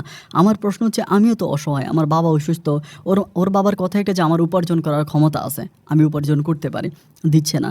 এইভাবে আরও প্রায় 1 বছরের মতো কেটে যায়। কিন্তু 1 বছর পরে আমার মা তখন মানুষরূপী হায়না হয়ে যায়। 1 বছর পরে মা তখন করে কি, অলওয়েজও হচ্ছে মানে ওকে খাবার, মানে এটা সেটা মানে মা দিচ্ছে, মানে সরি, মানে ওর গায়ে হাত তুলতেছে, ওকে এটা সেটা খারাপ ভাষায় কথা বলতেছে। তখন আসলে সহ্যের সীমাটা অনেকটা পেরিয়ে যায়। মা তখন উঠানের মধ্যে গিয়ে গিয়ে জান্নাতের মাকেও গালাগালি করে যে, নিজের মেয়ের রূপ দেখে আমার ছেলে, তোর মেয়ের রূপ দেখে আমার ছেলেটা পাগল করাইলো, এরপরে আমার এই সহজ সরল ছেলেটার গলায় মেয়েটারে ঝুলিয়ে দিলি, অথচ আজকে একটা টাকাও দিচ্ছিস না, এরকম করতেছিস না। বাবা তখন কিন্তু অনেক অসুস্থ, বিছানায়, বাবা কথাও বলতে পারে না, বাবার কথা বলার মতো আর শক্তি থাকে না, বাবা একদম দুর্বল হয়ে পড়ে। কিন্তু ওই মুহূর্তে যতভাবে আমি চেষ্টা করতেছি মাকে কন্ট্রোল করার জন্য, মাকে কন্ট্রোল করা আমার পক্ষে আর সম্ভব হয় না। মা তখন দিন যত যাচ্ছে তত মানুষরূপে হায়না পরিণত হয়ে যাচ্ছে। সময়গুলো এভাবে কাটতে কাটতে হঠাৎ করে আমার মায়ের হচ্ছে মানে দূর সম্পর্কের এক বোন আছে, ওই বোনের মেয়ের সাথে, ওই বোনের মেয়ে, মানে ওই বোনের হচ্ছে মেয়ের বিয়ে হয়েছিল। জামাই নাকি সৌদি আরবে থাকতো এবং জামাই সৌদি আরব থেকে কেমনি কেমনি ইউরোপের কোন দেশে চলে যায়, জামাই আর দেশে আসে না। ওই মেয়ের অনেক টাকা পয়সা, মানে জামাই যখন সৌদি আরবে ছিল ওই মেয়ের অ্যাকাউন্টে অনেক টাকা পাঠাইছে। এখন ওই খালামণি আমার মাকে বলতেছে যে আমার মেয়েটাকে আপনার ছেলের কাছে বিয়ে দেবো, আপনার ছেলেটাকে অনেক ভালো লাগছে, দিলে আমার মেয়ের অ্যাকাউন্টে যেই টাকা আছে ওই টাকা দিয়ে আপনার ছেলেকে আমরা বিদেশে পাঠাই দিব, ওখানে গিয়ে ও প্রতিষ্ঠিত হবে। এই কথা আমার ওই খালামণি আমার মাকে বলে। কিন্তু আমার মাকে যখন এই কথা বলে, আমার মা তো তখন একেবারে মানে খুশিতে বাকবাকুম হয়ে যায়।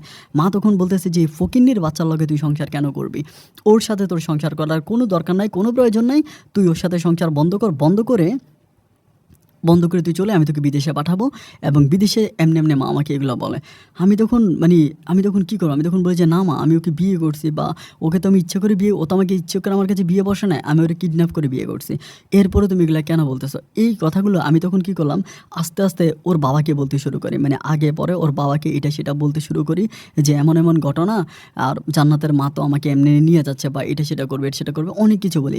কবিরাজ মানে ওর বাবা তখন আমাকে কিছুই বলে না, বলে যে না এটা হতে পারে না, বা তুমি এটা চিন্তা করো না, বা এটা না। আমি ওর বাবাকে আমি বলি যে আপনি আমাকে কিছু টাকা পয়সা দেন, আপনি আমাকে কিছু টাকা পয়সা দিলে আমি তখন মানে জান্নাতকে ইয়ে করতে পারবো, এটা সেটা বলি, মানে জান্নাতকে রাখতে পারবো। উনি আমাকে কোনো টাকা পয়সাও দেয় না। এইভাবে আরও 3 থেকে 4 মাস কেটে যায়। এতে আমার মায়ের অত্যাচারের মাত্রা এত পরিমাণে তীব্র হয়ে যায়, মানে এতটা পরিমাণের ভয়ঙ্কর হয়ে যায়, আমি বলে বোঝাতে পারবো না। মা তখন মানে জান্নাতের গায়ে হাত তুলে যে মানে এমনভাবে মারে, জান্নাতের চিৎকারের শব্দ ওর মায়ের কানে যায়, কিন্তু এরপরও ওর মা ঘর থেকে বের হয় না। এইভাবে সময়গুলো কাটতে কাটতে একদিন আমি দোকানে বসে আছি বিকালবেলা, আমিও আছি এবং হচ্ছে ইয়েও আছে, কী বলে জান্নাতের বাবাও আছে। বিকালে না, দুপুরের একটু পরে, তখন হঠাৎ করে আমাদের গ্রাম থেকে ইয়াকুব নামের একটা ছেলে দৌড়ে এসে বলতেছে, ভাই আপনার বউর অবস্থা খারাপ, তাড়াতাড়ি বাড়িতে যান, এটা বলতেছে। আমি তখন বললাম কী হয়েছে? জান্নাতের বাবা বলতেছে কী হয়েছে জান্নাতের? পরে বলে কি জানি খাইছে, বমি করতেছে। এটা বলার পরে আমি তখন দৌড় দিই, আমি তখন দোকান ফালাইয়ে দৌড় দেওয়ার পরে বাড়ির কাছাকাছি যাওয়ার পর জানতে পারি যে জান্নাতকে হসপিটালে নিয়ে গেছে, সিলেট ওসমানী মেডিকেলে নিয়ে গেছে, ওইখানে নিয়ে গেছে। আমাকে এটা বলতেছে যে আমি তখন কী করলাম, ওইখান থেকে তাড়াতাড়ি আরেকটা সিএনজি ঠিক করলাম, করে ওসমানী মেডিকেলে ওর সাথে গেলাম, এবং যাওয়ার পরে জানতে পারি যে ও নাকি বিষ পান করছে, বিষ খাইছে। তো বিষ খাইছে, আমি তখন বললাম যে কী ব্যাপার, ও বিষ খাইলো? আমি তখন অবাক হয়ে যাই। অ্যান্ড ডাক্তার তখন ওর চেক আপ করতেছে, অনেক কিছু করছে, পাক্কা 2 দিন ও প্রায় 14 ঘন্টার মতো ওর জ্ঞান ছিল না, একেবারে সেন্সলেস অবস্থায় ছিল।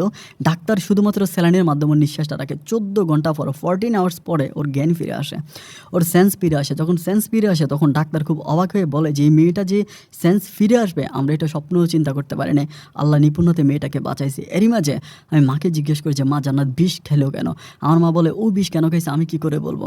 আমার বাবা তখন একেবারে ঘরে শুয়ে থাকে, বাবা কিছু বলতে পারে না। আমি তখন বলি মা তুমি কাজটা ভালো করতেছো না, মা তুমি কাজটা ভালো করতেছো না, তুমি তুমি জান্নাতকে এইভাবে কষ্ট দিছো, এভাবে কষ্ট দিয়ে তুমি জান্নাতকে কেন তুমি জান্নাতকে কষ্ট, জান্নাত তো মানুষ ছিল না, জান্নাত তো একটা পরী ছিল, তুমি কেন তারা এইভাবে কষ্ট, তোমার কষ্টের কারণে ও বিষ খাইছে।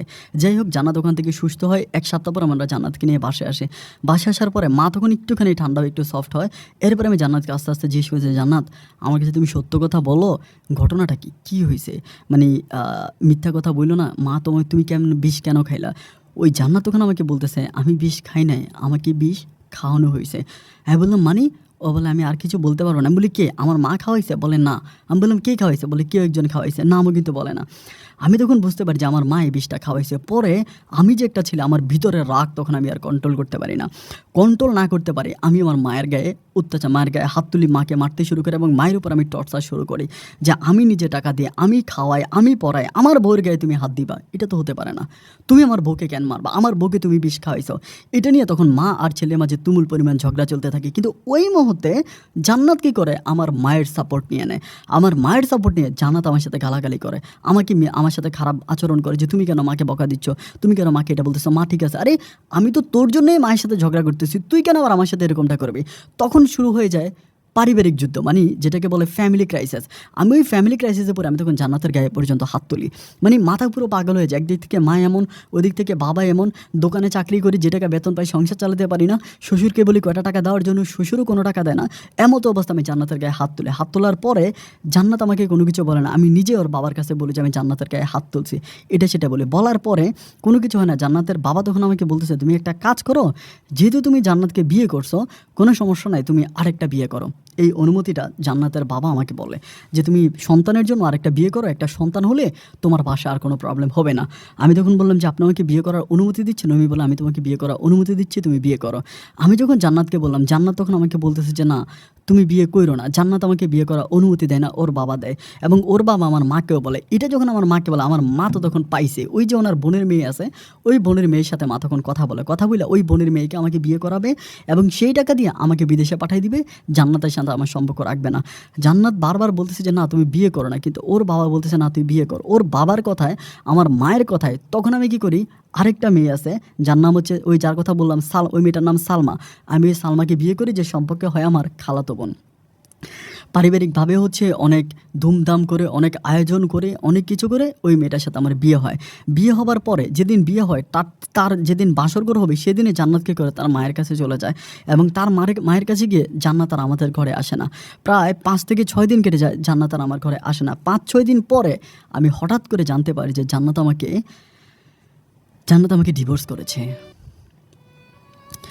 আমি তখন বুঝতে পারি জান্নাত আমাকে ডিভোর্স করেছে এবং ডিভোর্স করার পরে আমার মনের ভিতর তখন এত পরিমাণের কষ্ট লাগলো যে জান্নাত আমাকে ডিভোর্স করলো, ওকে আমি এত ভালোবাসি এবং ও আমাকে কেন ডিভোর্স করলো। এবং ডিভোর্স করার 15 দিনের মাথায় হঠাৎ করে জান্নাতকে পাওয়া যাচ্ছে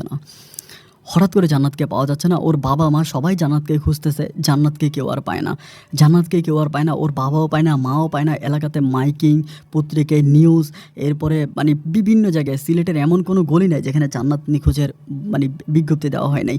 প্রতিটা ফিলারে, প্রতিটা মোড়ে, প্রতিটা জায়গায় নিখোঁজ জান্নাতের সন্ধান চাই। এরকম করে করে যতটুকু জান্নাতের ছবি পর্যন্ত ওই সময় পাবলিক করা হয় যাতে ওকে খুঁজে বের করা যায়। এই জন্য ওর ছবি পর্যন্ত দেওয়া হয়, কিন্তু না, জান্নাতকে আর খুঁজে পাওয়া যায় না। জান্নাতকে খুঁজে না পাওয়া যাতে এরই মাঝে আমি আর বিদেশও যাই না। জান্নাত যেতেও চলে যায়, আমার মনের ভিতরে খুব কষ্ট লাগে যে আমি নিজে এত বড় একটা অপরাধ করলাম, আমি নিজে জান্নাতের জীবনটাকে এভাবে নষ্ট করলাম। আমি তখন আর বিদেশ যাই না। বিদেশ না গিয়ে আমি সালমার সাথে সংসার করতেছি। সালমার সাথে সংসার করতে একটা পর্যায়ে হঠাৎ করে সালমা বাচ্চা কনসেপ্ট করে। যখন সালমা বাচ্চা কনসেপ্ট করে, এবং অদ্ভুত ব্যাপার হচ্ছে সালমার ঘরে একটা ছেলে সন্তান হয়। আমি দুনিয়াতে অনেক বাচ্চা দেখেছি, অনেক বাবু দেখেছি, মানে সালমার ঘরে যে সন্তানটা হয় এত যে সুন্দর আমি ভাষায় বোঝাতে পারবো না। মানে একেবারে মানে মনে হয় যেন পরীর মতো দেখে, এত সুন্দর। কিন্তু অবাক করার ব্যাপার হচ্ছে বাচ্চাটা হওয়ার 2 দিনের মাথায় বাচ্চাটা মারা যায়। 2 দিনের মাথায় বেবিটা মারা যায় এবং ওই বেবিটা মারা যাওয়াতে আমি খুব কষ্ট পাই, মাও খুব কষ্ট পায়। এবং আমরা কী করি, পুনরায় আবারও বেবি হবে, কারণ একটা বাচ্চা হওয়া ছাড়া আমি বিদেশে যাব না। মানে সালমার কথা হচ্ছে বাচ্চা হোক, এরপরে তুমি বিদেশে যাবা, বাচ্চা হওয়ার আগে যাবা না। আর এরই মাঝে জান্নাতের বাবা মা তারা কিন্তু আছে, জান্নাতের বাবা দোকান করতেছে, জান্নাতের মা বাড়িতে আছে, জান্নাতকে মনে মনে খুঁজতেছে, তার কোনো সন্তান পাইতেছে না। এমতো অবস্থায় যেতে যেতে আমি সেকেন্ডবার আবার সালমা আবারও বাচ্চা কনসেপ্ট করে এবং তখনও তার ঘরে আরেকটা হচ্ছে মেয়ে সন্তান হয়, কিন্তু ওই বাচ্চাটাও ঠিক 2 দিনের মাথায় মারা যায়, একদম 2 দিনের মাথায়। বাচ্চা হওয়ার ঠিক 2 দিনের, মানে 2 দিনের মাথায় বাচ্চা মারা যায়। আমি তখন ওকে ডাক্তারের কাছে নিয়ে যাই, নিজেও ডাক্তারের কাছে যাই, আমাদের মাঝে কোনো প্রবলেম নাই, ওর মাঝেও কোনো প্রবলেম নাই, আমার মাঝেও কোনো প্রবলেম নেই, কিন্তু বাচ্চা কেন মারা যায়? এবং তৃতীয় দফায় যখন বাচ্চাটা হয়, তৃতীয় দফায় বাচ্চা আমি হসপিটালে ওরা রাখি, কারণ যেহেতু বাচ্চা হসপিটালে হওয়ার পরে ডাক্তার বলতেছে বাচ্চা সুস্থ, বাচ্চা সবল, বাচ্চার কোনো প্রবলেম নাই, কিন্তু তৃতীয় বাচ্চাটাও মারা যায়।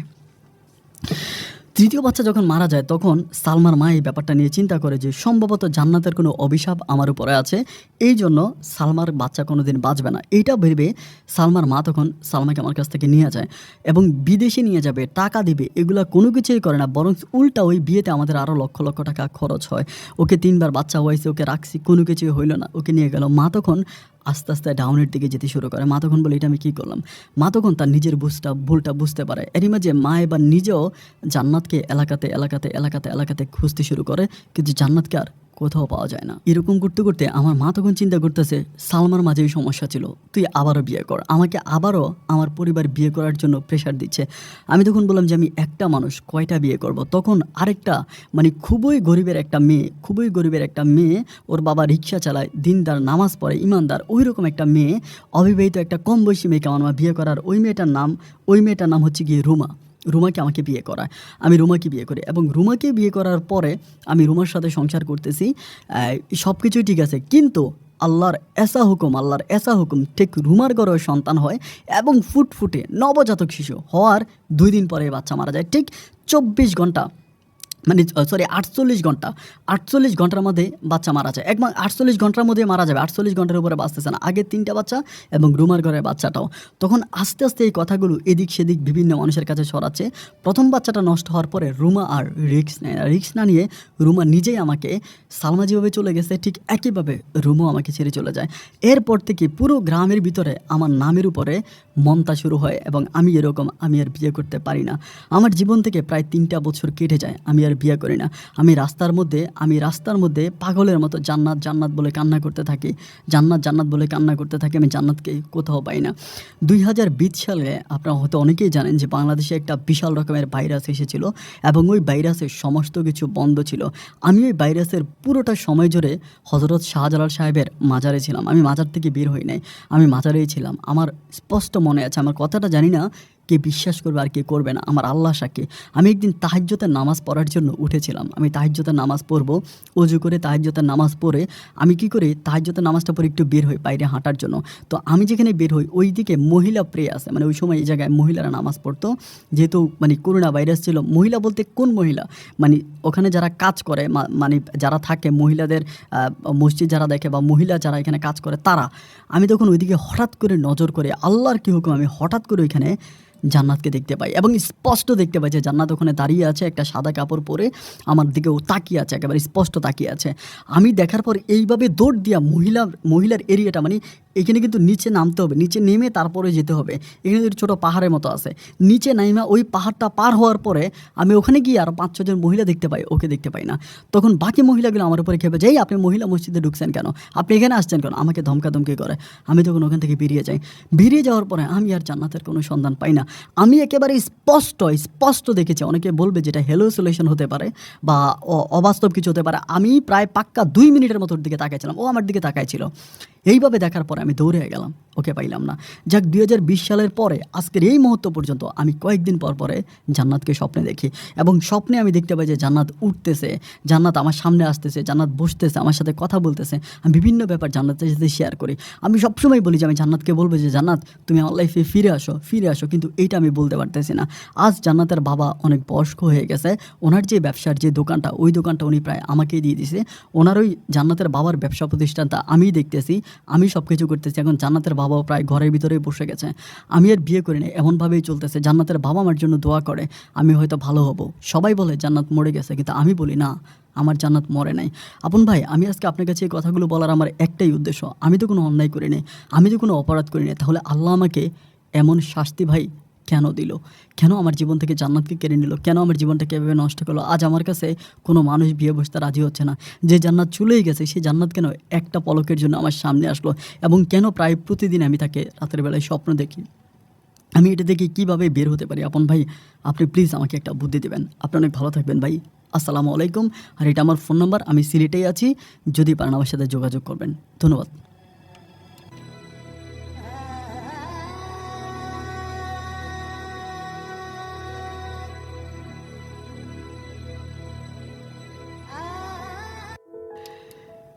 সুপ্রিয় বন্ধুগণ, সবাইকে অনেক বেশি ধন্যবাদ এতক্ষণ পর্যন্ত সিলেটের ছেলে হাবিবের জীবনের বাস্তব গল্পটা শুরু থেকে শেষ পর্যন্ত আমার মুখ থেকে শোনার জন্য। বন্ধুরা, একটা কথাই স্পষ্ট মনে রাখবেন, এই দুনিয়াতে আল্লাহ ছাড় দেয় কিন্তু ছেড়ে দেয় না। আপনি যদি একটা অন্যায়ের পর একটা অন্যায় করে আপনি চলে যাচ্ছেন, যে আপনার কোনো ক্ষতি হচ্ছে না, কোনো প্রবলেম হচ্ছে না, আপনি কন্টিনিউ অন্যায়টা করতেছেন, আপনি ডান, আপনি ঠিক আছেন, কিন্তু আপনি কি জানেন যে আল্লাহ আপনাকে সুযোগ দিচ্ছে, ভালো হয়ে যাওয়ার জন্য সুযোগ দিচ্ছে। আমাদের এই কাঁধে একটা ফেরেস্তা, ওই কাঁধে একটা ফেরেস্তা। ডান কাঁধের ফেরেস্তাটা ভালো এবং বাম কাঁধের ফেরেস্তাটা খারাপ। খারাপ বলবো না, মানে বাম কাঁধের ফেরেস্তাটা খারাপ কোনো কাজ হলে লেখে, আর ডান কাঁধের ফেরেস্তাটা ভালো কোনো কাজ হলে লেখে। আমরা যখন একটা খারাপ কাজ করি, তখন বাম কাঁধের ফেরেস্তাটা লেখার জন্য এরকম কাগজ কলম ঠিক করে।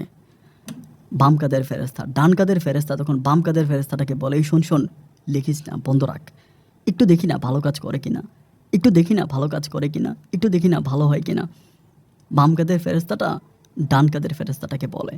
এরপরেও যখন আরেকটা অন্যায় করি, তখনও ডান কাঁধের ফেরেস্তাটা বাম কাঁধের ফেরেস্তাটাকে বলে, একটু ধৈর্য ধর, একটু ধৈর্য ধর। এবং তৃতীয়বার অন্যায় করার পরেও বাম কাঁধের ফেরেস্তা তখন লিখতে শুরু করে, ডান কাঁধের ফেরেস্তা তখন অপলক দৃষ্টিতে তাকিয়ে থাকে, তার কিছু করার থাকে না। তেমনি প্রত্যেকটা ব্যাপারে আল্লাহ আমাদেরকে সুযোগ দিচ্ছে যে বান্দা তুই ভালো হ, ভালো হ, ভালো হ, ভালো হ। কিন্তু যখন দেখে যে না, সে আর ভালো হয় না, তখন আল্লাহ যেটা তার অভিশাপ থেকে গজব, যেটা সেটা আল্লাহ তার উপরে বর্ষণ করে দেয়। উনি বলেছে যে ভাই আমি তো কোনো অন্যায় করে নাই, অন্যায় সে করে নাই। মেয়েটারে রাস্তার মধ্যে সে টান দিয়ে তার মুখোশ খুলে তাকে ওখানে চুমু দিল। এত পর্দা করা একটা মেয়ে তাকে উঠায় নিল, বিয়ে করলো এবং তার গায়ে হাত পর্যন্ত তুললো। তার মায়ের অন্যায়ের প্রতিবাদ করতে গিয়ে মেয়েটাও মায়ের খাইলো। হ্যাঁ, বুঝলাম সে তার মাকে পানিশমেন্ট করছে, এটা তো মেয়ের জন্য, কিন্তু এইভাবে না, তাকে অন্যভাবে এটা এটা এটা ইয়ে করা দরকার ছিল। এবং সে যদি বলে যে আমি কোনো অপরাধী না, একটা জিনিস খেয়াল করবেন যে আপনার পূর্বপুরুষরাও যদি কোনো অপরাধ করে, এই অপরাধটা কিন্তু আপনার উপরে আসবে। আমি যদি কোনো অপরাধ করি এই দুনিয়াতে, আমি মরে যাওয়ার পর আমার সন্তান সে অপরাধ ভোগ করবে, এটাই স্বাভাবিক, এটা হতেই পারে, এটা অস্বাভাবিকের কিছু না। আমার সন্তান সে অন্যায়ের ভাব ভোগ করে যাবে। এবং যেটা হাবিবের জীবনে ঘটলো, তার মা হাজেরা বেগম, ওর মায়ের নাম, হাবিবের মায়ের নাম হাজেরা বেগম। আমার কোনো কিছু বলা নেই, উনি এখনও বেঁচে আছে। আমার এই মানুষটাকে অনেক দেখার ইচ্ছা। যে দেখেন, আমরা একটা জিনিস ভুলে যাই যে অন্যের একটা মেয়ে যখন আমাদের ঘরে আসে, আমরা তখন তাকে কি বলি, বউ বলি, বা যাই বলি অন্যের মেয়ে ভাবি। কিন্তু আমার মেয়েটা যখন অন্যের ঘরে যায়, তখনও তো সে অন্যের। আর আপনি যদি আজকে আপনার ছেলের বউটাকে, আপনি যদি আপনার ছেলের বউটাকে ভালোবাসতে পারেন, আমি আজকে শুক্রবারে আপনাকে গ্যারান্টি দিয়ে বলতে পারি যে আপনার মেয়েটাও অন্য কোনো ঘরের গেলে তার শাশুড়ি তাকে সেমভাবে ভালোবাসবে, সেমভাবেই ভালোবাসবে। কেন? আপনার মেয়েটা যেরকম, অন্যের মেয়েটা তো আপনার কাছে সেম একই রকম। আপনার মেয়েটা যেরকম আপনাকে মা করে ডাকে, অন্যের মেয়েটা তো আপনাকে মা করে ডাকে। যারা তাকে লালন পালন করেছে, বড় করেছে, জন্ম দিয়েছে, এত কিছু হওয়ার পর সে আপনার কাছে এসে আপনাকে মা ডাকতেছে। আপনি কি বুঝতেছেন? আপনি ফ্রিতে একটা বাচ্চা পেয়ে যাচ্ছেন যে কিনা আপনাকে মা করে ডাকতেছে। এরপরেও কি আপনার হৃদয়টা কাঁপে না? এরপরেও কি আপনার মনটা কাঁদে না? আমাদের এই সমাজে আমার কাছে বেশিরভাগ গল্পগুলো আসে, আমি জানি না, আই এম সরি, আমি প্রতিটা মানুষের উপর সম্মান ভালোবাসা রেখে বলছি, অতিরিক্তভাবে শাশুড়িগুলো কেন জানি তাদের বউর উপরে ক্ষিপ্ত হয়ে যায়। কী এমন দোষ করে বউরা? বউদের উপরে প্রচুর ক্ষিপ্ত হয়ে যায়, কোনোভাবেই বউদেরকে সহ্য করতে পারে না, কোনোভাবেই মানতে পারে না এটা আমার মেয়ে। এই জন্য এই অভিশাপ যখন ওই বউ যখন অভিশাপটা শাশুড়িকে দেয়, এবং সেম অভিশাপটাই তখন হচ্ছে শাশুড়ির নিজের মেয়ে, মানে বউয়ের ননদের উপরে গিয়ে অভিশাপটা পড়ে। আপনি অন্যকে ভালোবাসেন, দেখবেন আপনাকে ভালোবাসার জন্য মানুষের অভাব হবে না। আপনি অন্যের বিপদে এগিয়ে যান, দেখবেন আপনার বিপদে এগিয়ে আসা মানুষের অভাব হবে না। একটা কথা মনে রাখবেন, মানুষ মানুষের জন্য, আর জীবন জীবনের জন্য। আমি জানি না জান্নাতের ব্যাপারে, জান্নাত বেঁচে আছে কি মরে গেছে। ভোর রাতে উনি বলেছে একবার জান্নাতকে উনি দেখেছে, এবং উনি এখনও নিশ্চিত করে বলে যে হ্যাঁ এটা জান্নাত ছিল। হতে পারে এটাই জান্নাত ছিল, যেহেতু তার মাঝে আগ থেকে অনেক বেশি অনেক বেশি ইয়ে ছিল, প্যারানর্মাল টাইপের কিছু তার মাঝে আগ থেকে অনেকটা ফলো করতে পারছি, এরকম হতেও পারে। বাট আমি জানি না, যদি হয়েও থাকে জান্নাত যেখানে আছে সেখানে ভালো থাকুক, এই প্রত্যাশায় আজকের মতো আমি আপন বিদায় নিচ্ছি। বন্ধুগণ, আপনাদের সাথে আমার দেখা হবে অন্যদিন অন্য কারো বাস্তব জীবনের গল্প নিয়ে। সে পর্যন্ত সবাই ভালো থাকবেন, আর হ্যাঁ, সুস্থ থাকবেন। আল্লাহ হাফেজ।